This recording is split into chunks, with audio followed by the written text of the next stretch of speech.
ಪರಿವಾರ. ಸೂರ್ಯನಲ್ಲಿ 8 ಗ್ರಹಗಳು ಬರುತ್ತವೆ. ಅದು ಬುಧ, ಶುಕ್ರವನ್ನು ಉಲ್ಟಾ ಚುಕ್ಕೆ ಅಥವಾ ಬೆಳ್ಳಿ ಚುಕ್ಕೆ ಎನ್ನುವರು.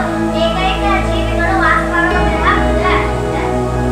ಇದು ಮಂಗಳ, ಇದು ಗುರು ಮತ್ತು ಮಂಗಳ ನಡುವೆ ಕಂಡುಬರುವ ಶುದ್ಧ ಗ್ರಹಗಳು. ಇದು ಶನಿ, ಇದು ಯುರೇನಸ್, ಇದು ನೆಪ್ಚೂನ್. ಸೂರ್ಯನಿಗೆ ಹತ್ತಿರವಾದ ಗ್ರಹ ಬುಧ, ಸೂರ್ಯನಿಗೆ ದೂರವಾದ ಗ್ರಹ ನೆಪ್ಚೂನ್.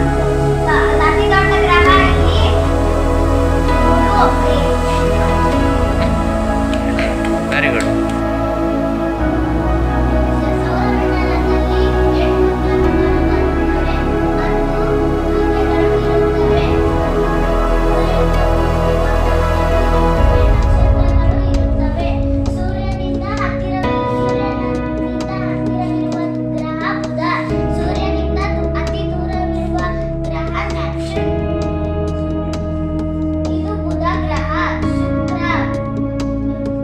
ಭೂಮಿ, ಜೀವಿಗಳು ಇಲ್ಲಿ ವಾಸಿಸುತ್ತವೆ. ಇದು ಮಂಗಳ ಗ್ರಹ. ಗುರು, ಶನಿ, ಯುರೇನಸ್, ನೆಪ್ಚೂನ್. Very good.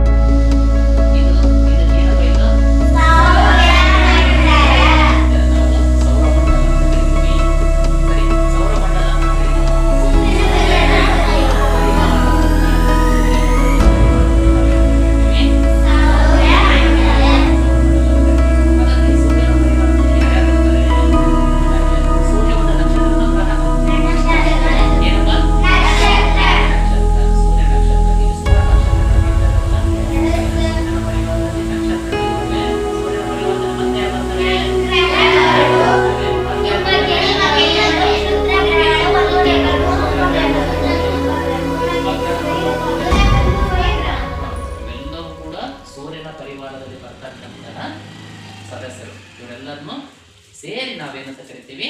ಸೌರಮಂಡಲ ಅಥವಾ ಸೌರವ್ಯೂಹ ಅಂತ ಹೇಳಿ ಕರಿತೀವಿ ಅಲ್ವಾ? ಸೂರ್ಯನ ಸೌರಮಂಡಲದಲ್ಲಿ ಎಷ್ಟು ಗ್ರಹಗಳು ಬರ್ತವೆ? 1, 2, 3, 4, 5, 6